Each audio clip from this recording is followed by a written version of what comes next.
Hi, I'm Alan Nelson, owner and operator of Abbey Repair. For 20 years, I've been fixing sewing machines, sergers, and embroidery machines. Today, I'd like to show you how to wind bobbins and get started sewing with the Viking 190.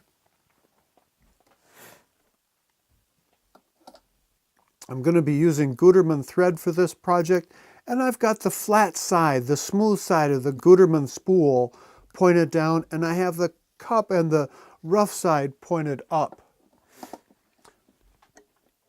I'm going to come through this thread guide, and then at the check spring, I'm going to come from the back side, and then this is a little thread guide. And this thread guide works in conjunction with the bobbin to get the thread to wind evenly on the bobbin. I started it, I've got it. I didn't tie it in a knot. There isn't a hole on this bobbin that you can push the thread through. So you wrap it around a little bit and then get started. And if you're wondering what direction is that bobbin going to turn when you start the engine or the motor going, you can push on the foot control a little bit and see the thread's going to come around the bottom side of that bobbin. Again, when I'm winding a bobbin, I don't want to go as fast as the machine will go.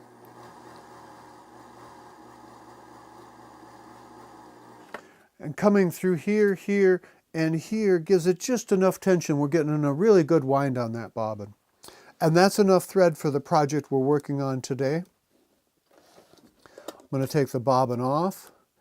And another thing about Viking bobbins I should mention is there's a little Husqvarna logo on their bobbins.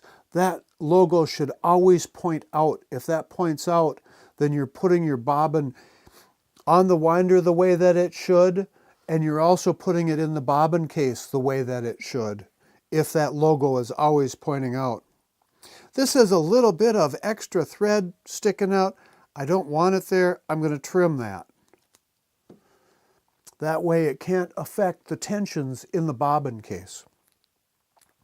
I'm going to have the logo sticking out. The thread comes down the slot underneath the lower tension spring. And again, I want to pull on it. This is just a little over ½ an ounce of tension on it. I want to make sure that that tension is there all the time. To thread the upper part of the machine, we want to make sure that the pressure foot lever is up. That opens your upper tensions. I'm going to take the Gutermann thread, I'm going to put the flat part of the Gutermann spool to the bottom. That will ride real well on the spool pin. I'm going to take the thread through the first thread guide. I have the pressure foot lever up, and that makes sure that these tension discs are very loose. I'm going to come through those discs, around underneath the check spring, up through the thread take-up lever, back through the final thread guide. Now I'm going to lower the pressure foot.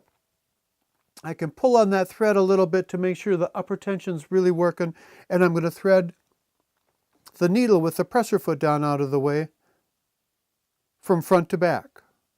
Want to make sure that the thread didn't get twisted around the needle. It's so easy to do. And now I want that needle to go all the way down, all the way up, and that'll pull that bobbin thread. It'll do its little twist with it and pull it up through the needle plate. I'm going to put the pressure foot lever up again, both threads through the pressure foot and out the back. I'm going to take some fabric.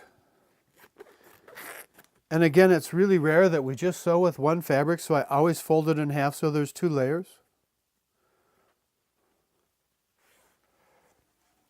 Put it under the pressure foot and then lower the pressure foot. And even if you're sewing through something really thick so it just barely fits underneath the pressure foot, it's still really important to put that lever down because that's what closes your upper tension discs. Otherwise, you're going to leave loops of thread underneath the fabric. I want to do the first 2 stitches by hand. and everything went well. Everything feels really smooth.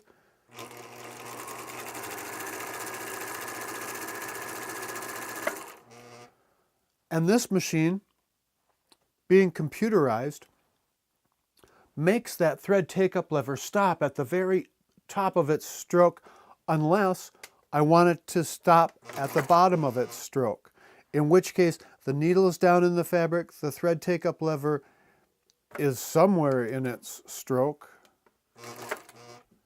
There it's at the top of its stroke. Now I can raise the presser foot and pull that thread out very easily.